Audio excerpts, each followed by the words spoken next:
And it's the Corporation for Public Broadcasting's job to equitably divide, not equally, but equitably divide up that pot of money to all the 170, 180 TV stations and 900 public radio stations out there. Now they do that through a really, really rigorous process, and I'm going to get into that a little bit later, but it really, to me, it is one of the hallmarks of quality and quality control in public television is the CPB funding mechanism. PBS itself, we are a PBS station in good standing. PBS is separate from the Corporation for Public Broadcasting. They're a completely different entity. They are also a private corporation, but they are essentially a distribution agent for gathering programs. They don't create television programs. They gather them from lots of independent producers in the BBC and public television stations around the country. So they gather this product together, aggregate it, and then more efficiently distribute it to public television stations. But in being a member of PBS, you have certain guidelines, and there are more guidelines than rules, but guidelines that you're expected to follow to be a PBS station. And most of them have to do with efficiencies of scale. So for instance, Nova being on Wednesday night is a PBS decision. So they've done some research that says viewers of public television around the country are going to prefer Nova on a Wednesday night over a Tuesday night, and we think this is a good idea, and we encourage all TV stations, PBS stations around the country to carry Nova on Wednesday nights at 8 or 9 o'clock, depending on whether you're East Coast or West Coast. So to carry it at that time, and if you do that, we're going to provide lots of incentives for you to follow that. Very, very few penalties, lots of incentives. PBS is all about the carrot, very little about the stick. CPB's got the stick. CPB will hit you with the stick. Okay. So PBS will provide lots of incentives. So for instance, if you agree to carry Nova, then you're not going to have to create your own promotional package promoting Nova at 9 o'clock on Wednesday night, because PBS is going to send out a promotional spot. All you got to do is a simple little tag and put your brand on it, and you've now got this beautiful Nova spot that somebody else spent a lot of money and time producing. So there are a lot of incentives like that.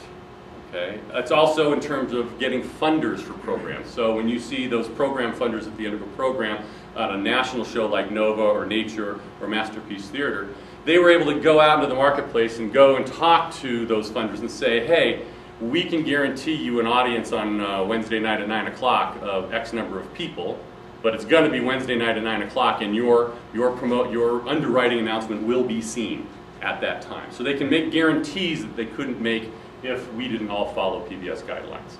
Now we are essentially autonomous, so we don't have to follow those rules, and we could go and put Nova at Sunday afternoon at 4 p.m. if we wanted to, but they provide a lot of good reasons to not do that. We're a department of UNM. I'm a UNM employee. They are our fiscal agent. They own half of our license, so we operate under UNM policies and guidelines and regulations.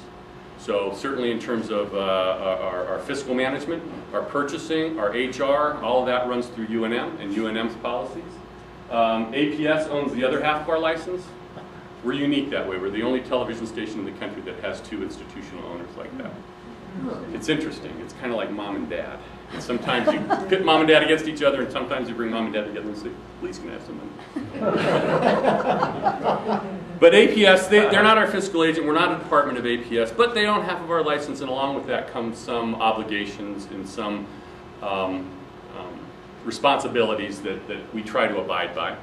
And then, of course, we operate in the state of New Mexico, so we're operating under the state's rules and regulations and laws for operating a business and a nonprofit business in the state of New Mexico. And they're also a funding agent. We do receive state dollars, so that comes along with responsibilities that we have to abide by at some level. Now, fortunately, a lot of the stuff I'm talking about really overlaps to a considerable level. Okay? A lot of the things that viewer wants are things that the CPB wants, or things that state legislators want.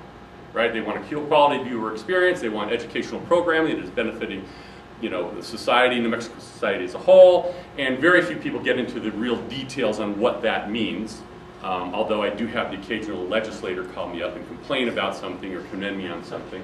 But by and large, there's a lot of overlap and very little conflict. But occasionally, and it was fairly recent, the CPB will have a transparency regulation that is going to be in contrast to the state of New Mexico's transparency rules.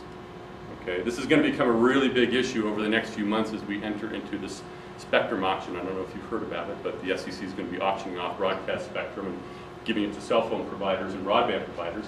And they have some privacy rules in effect because this affects public and private corporations, and private corporations have a much higher expectation of privacy than public entities do.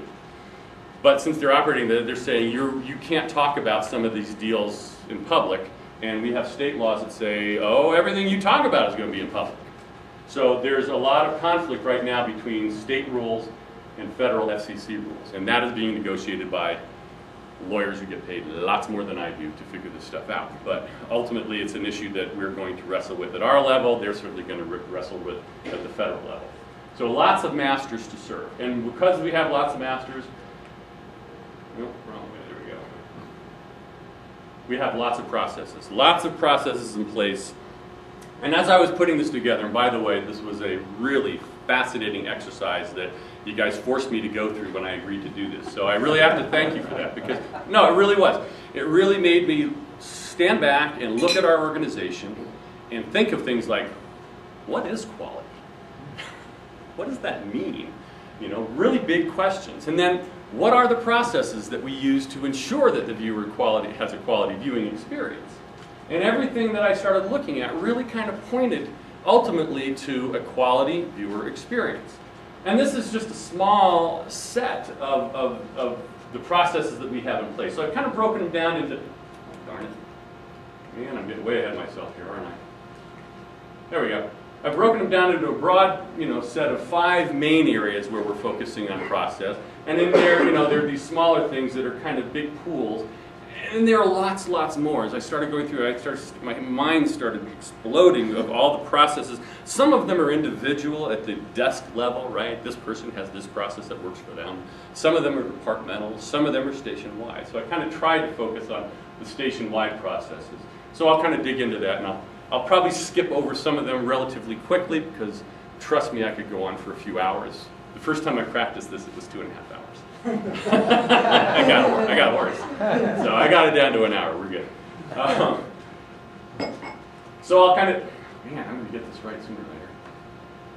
Here we go. All right. So just starting, for instance, in the engineering department, the engineering function, some of the processes.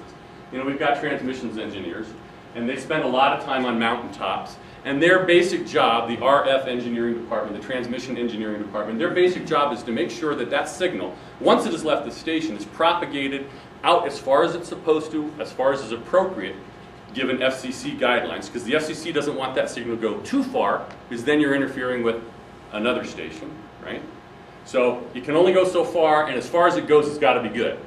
So they spend a lot of time mapping out the geography of New Mexico, trying to figure out how well that signal is propagating in that valley there and in the shadow of, La Luz Trail, La Luz Ridge.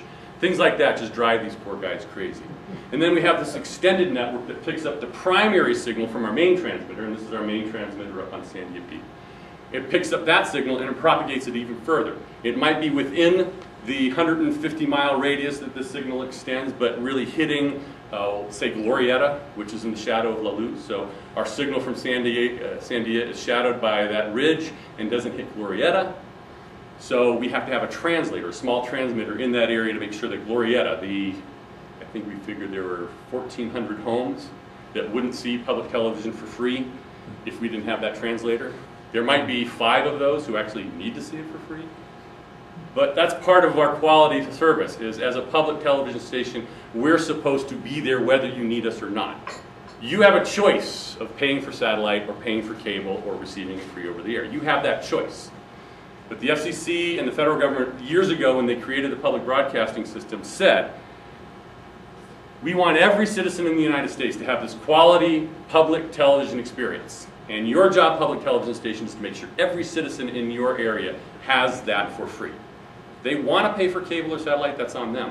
But they don't have to. They will get at least this much for free. So again, a lot of what our transmission engineers do is make sure that as many people as possible are under the umbrella of that over-the-air signal, so they have that choice, whether they need it or not. And I think when we actually looked at Glorieta and looked at putting a translator in there, and we found out, okay, we're going to be covering about 1,400 homes, we were able to figure out that about 800 of them were on satellite. And we don't know how far cable extends because the cable won't talk to us. The cable company won't tell us. But we know